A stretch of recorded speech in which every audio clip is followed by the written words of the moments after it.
last time?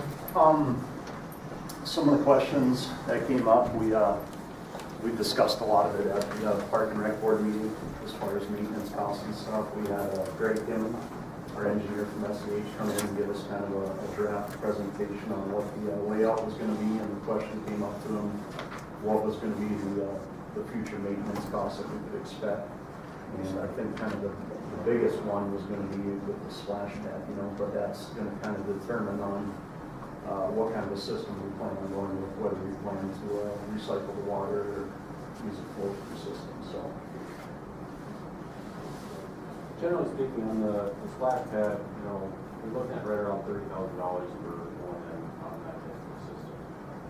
With the flow-through, the majority of your operation cost is going to be the cost of the water. You have to purchase it. There's a couple of options in terms of what you do with that water as you waste it. There's ways to recycle it. There's stuff you have to take, retreat, and recycle, but there's ways that you can recycle it. When you have the recirculation or the recycling to go into the splash pad, you basically have to treat it again to be able to reuse it. The tricky part with that is that the chemicals, the water quality is consistently changing. Every time you go through it, it changes again. So your chemicals that you add to it have to continuously be adjusted to make sure that it's right. So the flow through is the preferred system because you've got consistent water quality coming in. You know what you need to do for the chemicals. It's just an easier system to maintain. In terms of the other components of the park, as far as O&M, you're looking at the ball fields. Roughly, you're looking at about 1 hour per day per field. Right now, they're looking at 3 fields out there, so it's about 3 hours per day for that. Dollar-wise, it's about $20,000 is what I calculated for that particular area. And the parks and the playground, you're looking at about $15,000. So it's safe to say that when this whole thing is built out, you're looking at one person to basically maintain that, whether it's cutting grass and so on and so forth over the summer months. Now that's not saying you have to have a full-time year-round individual as opposed to a seasonal person out there with some oversight to maintain the park. Greg also gave us a proposed phasing and layout of the park, and we asked him to make a revision to it, so he will be coming back with a revised draft copy on Wednesday. We're doing a special meeting for that on Wednesday. Greg, what was the 30,000 that was turned out? That's for the slack pad, going in on the slack pad. For operating on the season? Operation and maintenance, yes, for the season. And roughly on the flow through, roughly 2/3 of that is the cost of the water. Right around $4,000. So that's for 2 months. You're probably looking at about 4 months.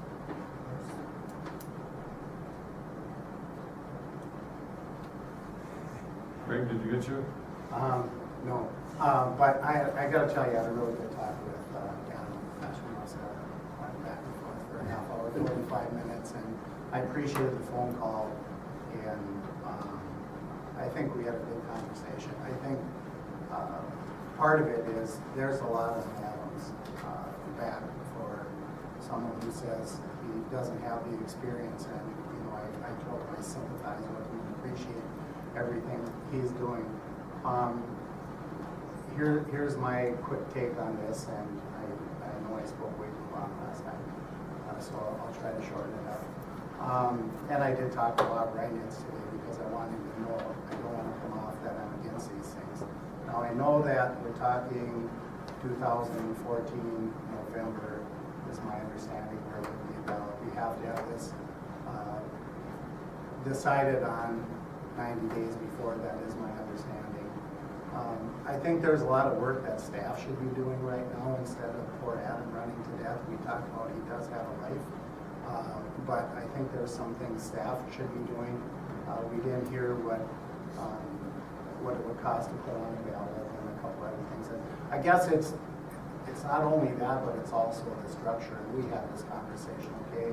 So we pass it, or we pass it on to the voters, and when I say pass it on to the voters. I think it's incumbent upon us to make sure that it's a good plan that we pass it on. Not just say, well, here, it's out of our hair, let's give it to them and let them decide. It's not our problem because we're looking at 80,000 worth of O&R per year. That where's that gonna come? It's probably gonna come from the city. Once again, this is not speaking negative, it's speaking positive, because I think these are good things. But I think that we're going ahead a little too fast without all the information we need, because I would be in favor of some sort of a tax, but not identifying exactly where it's going. And I know we haven't had any clear presentation on, okay, we're gonna take the first 2.9 million and it's gonna be this project. But I don't think we can present it to the voters that we're gonna do all four of these things on this amount of money, because to me that's misleading, because we know the money won't be near enough. And I think a better approach would be, okay, if we're gonna go for 2.88 or this 0.5%, let's go for recreational facilities use.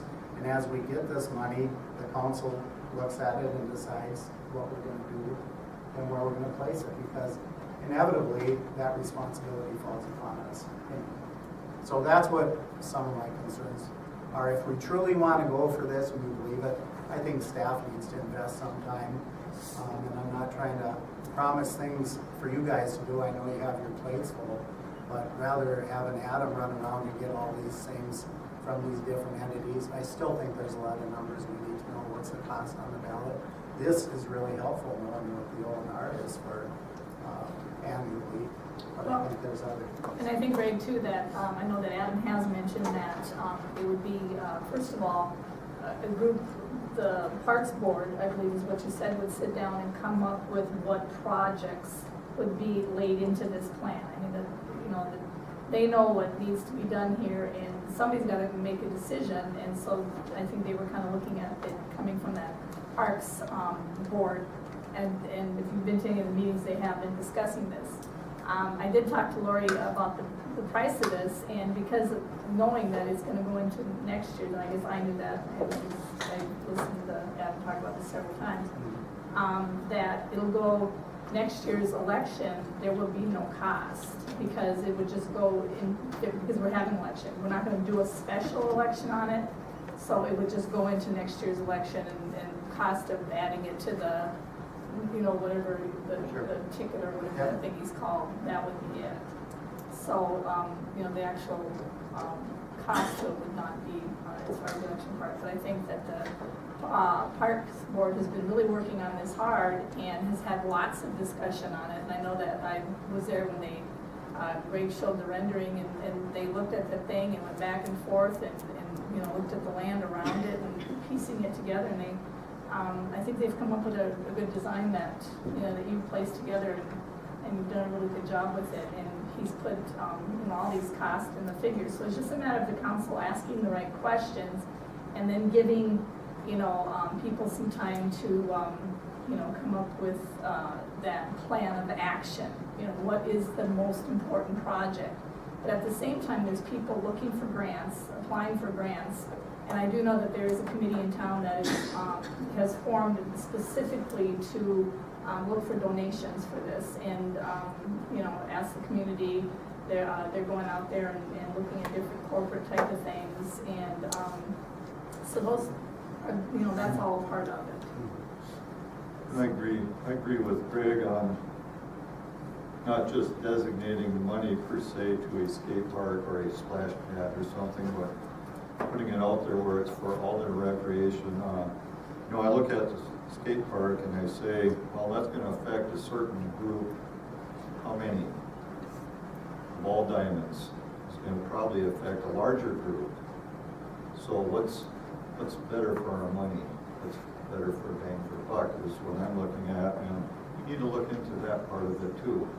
How many people are interested in which projects and which should be pushed to number one versus, as we have in the past, we've set up a certain order, but that may have to change.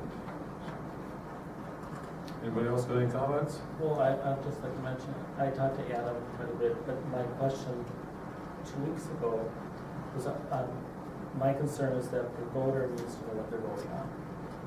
And that you brought in the walking trail, the bike trail. I've had numerous people come up to me and are so excited about this because we're finally gonna get our bike trail because of this potential sales tax. And I don't know how true that is. I don't know why you lumped that with this complex north of town. Because I don't see how it's going to benefit getting money to put outside of city limits on a bike trail. I don't even know if it's legal. And it's not the entire bike trail, but right now, the extension from Pine Avenue north up to Edmund Street is where the complex, and there's a number of trails within the complex itself that will be included in that as well. But it was focused on as kind of like a prime, people, and with Terry Lukey's article, people really got the wrong impression on what money would be used for. If it's just for a trail around the complex, it should have been, people should be told that. Sure. And I agree with what you're saying, Brian. This money, this is a city tax. It's not a state trail tax. And we're trying to propose that just a segment that comes through Little Falls is our responsibility. We can't do anything for south or north. That has to come through the DNR. So maybe, I don't know how the community read that article and how they perceived it, but you're right, it should be expressed that this is only pertaining, and what the recreation area is talking about is just that area, not all of Little Falls. But the tax could benefit all of Little Falls as far as the trail. Well, the wrong message got out to the community through Terry's article, and people are very confused about it. See, when I originally started going around and proposing the sales tax, I wanted to go and meet with, I thought the easiest way to get public's opinion on it was to go around to all the different committees and groups in town. And the White Veteran State Trail was one of them. I went out there and I knew there was a lot of county commissioners there. And I wanted to hear, some of their input on it. I ran into some of them at the Stand Up for Youth committee also. And so when I originally went out there and proposed it to them, they thought it was a great idea, And so my original intent was, when I came here to present it to the council, if I could have as many of these groups and committees saying that they'd like to see this happen, come with me, would be the best way to approach the council. And at the time when there's a lot of groups and committees, and I spent my lunch break going around for how many weeks, meeting with all of them. And it kind of ended up, I was seeing that they all kind of had more questions, and, they all wanted me to come back again, and then there's probably going to be more questions, and, it would have, and I kept seeing that clock ticking down, and I'm like, if we want to get going on this, we have to. And what I originally thought the process was, which, the state changed the process because they didn't want to have all these towns trying to do local sales taxes that they were going to pass, and then it was going to come back to the voting community and not pass there. So they changed that process, and they said, we're going to put it on the community, and then when it passes there, then it's presented as the bill at the state, So I don't really know how the Veteran State Trail is funded. I don't know if we're, as a city, expected to pay for any of that. I know that we were asked the question of how we plan on routing it through the city at our Park and Rec board, and I don't know. Well, and I can answer some of that. First of all, the entire trail is a state trail. DNR basically is in operation of that trail. And what Bob was saying here is that, we can let a DNR take and put it through Little Falls the way they want it. Or we can take control of the situation, come up with the money, and put the trail through our community where we want it, where we feel it'll benefit our community the most. So that's the part of this that, we're talking potentially paying for. Now there again, it's a discussion that you guys, I know, is on your docket to discuss at the park board meeting. So as far as how that other parts of the trail are gonna get paid for, right now there's $2 million, potentially could be bonded for this year through the state legislature. We are, designated to start it from the Sioux Line Trail and work north, so it would come from the Sioux Line towards Little Falls, and we just keep going. we'll do a piece at a time and just keep working on it. Because I know we had discussed maybe doing a loop through town, and I don't know if the state would say, no, we're only doing one trail through town. We have discussed different ways that we were trying to go through the town and maybe having some kind of an open loop. Well, and there's a potential it could easily go around the town if the state takes it and does it, versus we wanted to go through town. When we started this thing, it was because we wanted it in town. We wanted to go through town to benefit our businesses and benefit our community. We put a lot of time and effort into this, and we're hoping to continue that process and work with DNR, and and they're wanting us to work with them. So it's there's grants out there. That there's a transportation grant right now, but we're not quite ready to apply for that grant, because I found out if you get it and you're not ready and you lose it, then you'll never get another one. So we're waiting. Well, we can talk about this some other time, and it's, we've been hammering on this for a long time, so we got other things that we gotta cover yet tonight. I know Dan has experience working with the city of Brainerd and Baxter on having theirs. So I don't know if maybe he's somebody that, I would love any kind of help. Besides Robin's comments tonight, I really haven't gotten any other input on it besides, just asking questions. And it's, it is a lot to swallow for one person. And, any help would be appreciated. Like I said, I've never done this. Well, and it's good discussion for the council. It's the only way we're going to learn about it.